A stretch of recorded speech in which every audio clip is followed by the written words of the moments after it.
साईं की बात। बच्चे, दिनों को गिनकर काम मत किया करो और ना ही घंटों को गिनकर काम किया करो। देखो, वही काम करो, उस क्षेत्र में काम करो जिस क्षेत्र में काम कर कर तुम्हें आनंद आता है। उस क्षेत्र में काम करो जिस काम को करने में तुम्हें खुशी मिलती है। तो उसमें तुम्हें घंटे और दिन गिनने की जरूरत नहीं पड़ेगी, बल्कि तुम्हें उन्हीं कामों में दिन और घंटे गिनने पड़ते हैं जिन कामों को करना तुम्हें पसंद नहीं है, जिन कामों को तुम नहीं करना चाहते हो और जबरदस्ती तुम उन कामों को कर रहे होते हो, जिसमें तुम्हें खुशी नहीं मिलती, जिसमें तुम्हें आनंद नहीं मिलता। बस तुम करते जाते हो और अपने मन को ना बस उदास रखते हो।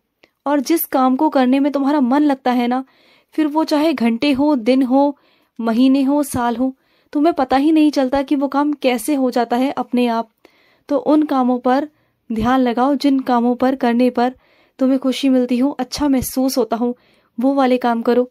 और सुनो, जो लोग तुम्हें बद्दुआएं दे रहे हैं ना कि तुम्हारी जिंदगी खराब हो जाए, ये हो जाए, वो हो जाए, तो ऐसे लोग तुम्हारी जिंदगी को नहीं, अपनी जिंदगी को ही अपने कुएं में डाल रहे हैं। क्योंकि जो लोग दूसरों के बारे में गलत बोलकर बद्दुआ निकालते हैं ना, गलत सोचते हैं, उन्हें लगता है कि उनकी कही बात सच हो जाएगी, लेकिन वो सब उल्टा कर बैठते हैं अपने लिए।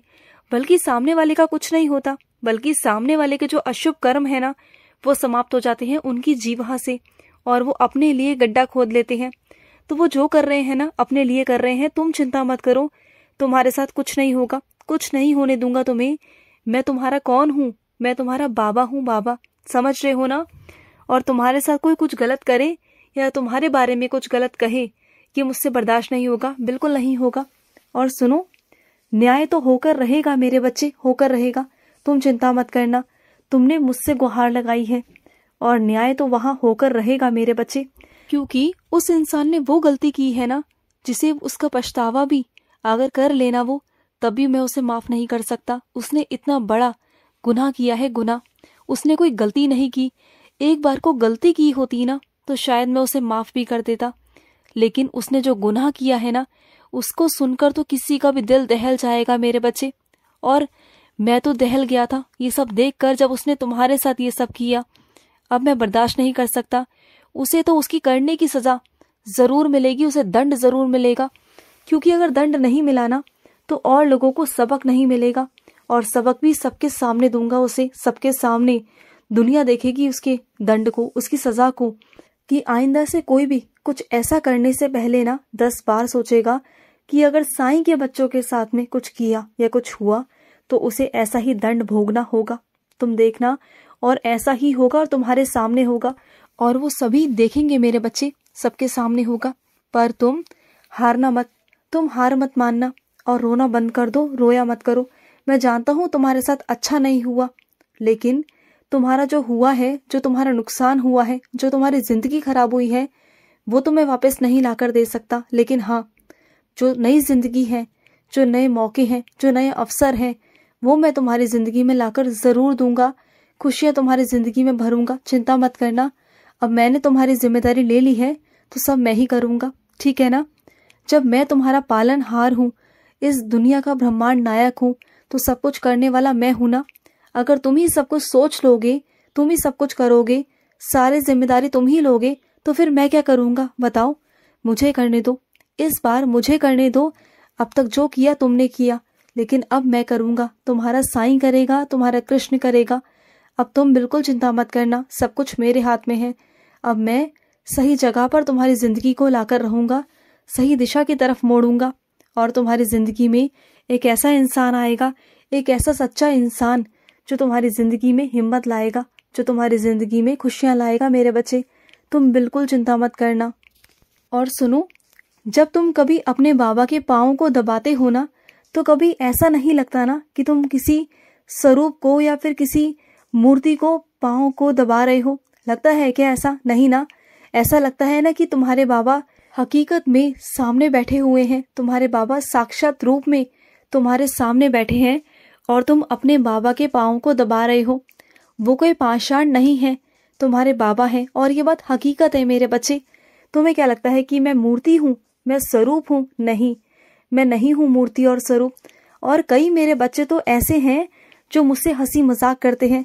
मेरे साथ खेलते हैं, मेरे पाँव में गुदगुदी करते हैं और उसी वक्त मेरे चेहरे पर हल्की सी मुस्कान आ जाती है और वो मेरे बच्चे मुझे पकड़ लेते हैं, देख भी लेते हैं, मैं हंस जाता हूँ। और कई बार मेरे बच्चों ने मुझे पकड़ा, कई बार देखा, कई बार मेरे बच्चों ने मेरे चेहरे पर मुस्कान भी देखी, मेरा एहसास भी किया।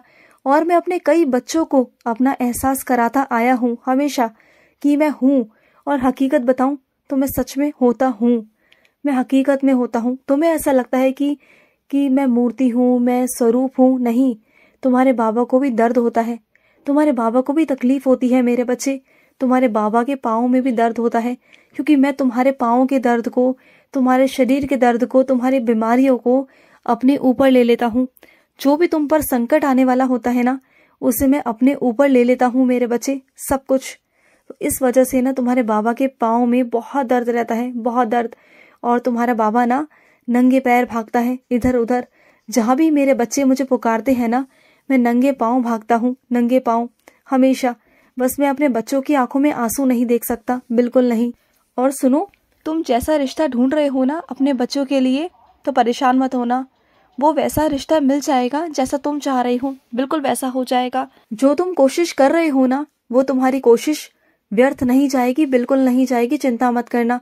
जिस कोशिश को तुम बहुत शिद्दत से और बहुत मन से कर रहे हो ना, लगन से कर रहे हो, वो कोशिश पूरी होगी, उसे मैं पूरा करूंगा और वो मुकाम तक पहुंचेगी, बिल्कुल चिंता मत करना। हाँ, मानता हूँ है बहुत सारे प्रतियोगी हैं तुम्हारे, लेकिन तुम चिंता मत करना, तुम मेहनत कर रहे हो ना, बस तुम मेहनत करते चलो, अपने हिस्से के काम तुम करो, अपनी मेहनत करो। बाकी मेरा काम है तुम्हें वहां तक पहुंचाना, मेरा आशीर्वाद है तुम्हारे साथ, तुम बिल्कुल चिंता मत करना। और कुछ मेरे बच्चों के ना पेट में बहुत दिक्कत है, उनका पेट कभी सही नहीं रहता, तो वो ना उदी हमेशा अपने पेट पर लगाया करो और उदी का सेवन करना बिल्कुल भी मत भूला करो, बिल्कुल भी याद रखा करो कि उदी तुम्हें लगानी ही लगानी है। कुछ दिन उदी लगा कर देखो, सच में तुम्हें फायदा होगा।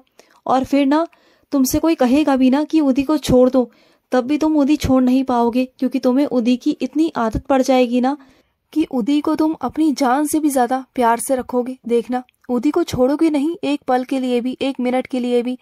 जिन मेरे बच्चों ने उदी की महिमा देख ली है ना, जिन बच्चों को पता है कि मेरी उदी क्या है, मेरा आशीर्वाद क्या है उदी में, वो बच्चे कभी भी मेरी उदी को छोड़ते नहीं। और जिन बच्चों ने मेरी उदी की लीला देखी नहीं ना, उनके लिए महज वो एक राख है, एक मिट्टी है। लेकिन जिन्होंने देख लिया ना उसकी महिमा को, उसकी लीला को, उसके आशीर्वाद को, तो मेरे बच्चे कभी भी उदी को अपने से अलग कभी कर ही नहीं सकते, किसी कीमत में नहीं कर सकते। इतना विश्वास है मुझे अपने उन बच्चों पर, वो तो हमेशा 24 घंटे उदी को अपने पास रखते हैं।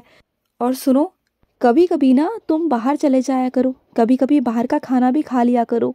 तुम हमेशा घर का खाना खाते हो और अपने साथ साथ अपने माँ को भी या अपने घर वालों को भी लेके जाया करो, क्योंकि वो बाहर कभी नहीं जाते, तो तुम भी जाओ और उन्हें भी साथ लेके जाओ। कभी कभी तो अच्छा होता है मेरे बच्चे, कभी कभी बाहर निकलना चाहिए, घूमना फिरना चाहिए। तुम ना जो मेरे पशु पक्षी होते हैं ना, जो मेरे जीव जंतु होते हैं, जो मेरे बच्चे हैं ना, उन्हें तुम कुछ खाने पीने को दे दिया करो, कुछ भी जो तुमसे बन पड़े, चाहे वो रोटी हो, चाहे बिस्किट हो, कुछ भी मेरे बच्चे। अगर मेरा हर एक बच्चा ऐसा करना शुरू कर देना, तो शायद इस दुनिया में कोई भी पशु रोएगा नहीं, कोई भी पशु पक्षी रोएंगे नहीं। मेरे बच्चे होते हैं वो, उनकी आत्मा ना रोती है ना जब, तो मेरा दिल भी रोता है मेरे बच्चे। अगर तुम्हारे सामने अगर कुछ ऐसी परिस्थिति हो, ऐसे हालात हो, तो उनकी सेवा किया करो। तुम्हारे सामने से ऐसा कोई भी पशु पक्षी रोना नहीं चाहिए, उनकी सेवा किया करो। और सुनो, जो तुम निरंतर प्रयास कर रहे हो ना, जिस काम के लिए प्रयास कर रहे हो, उसमें परेशान मत होना। हर किसी को मेहनत करनी पड़ती है मेरे बच्चे, और मेहनत करने के बाद ही ना फल प्राप्त होता है, और जो फल प्राप्त होगा ना उसकी खुशी अलग होगी मेरे बच्चे, तुम समझ जाओ। बस वो चमक, वो खुशी मैं तुम्हारे चेहरे पर देखना चाहता हूँ बहुत जल्द। खुश रहो। आज का साई संदेश समाप्त हुआ।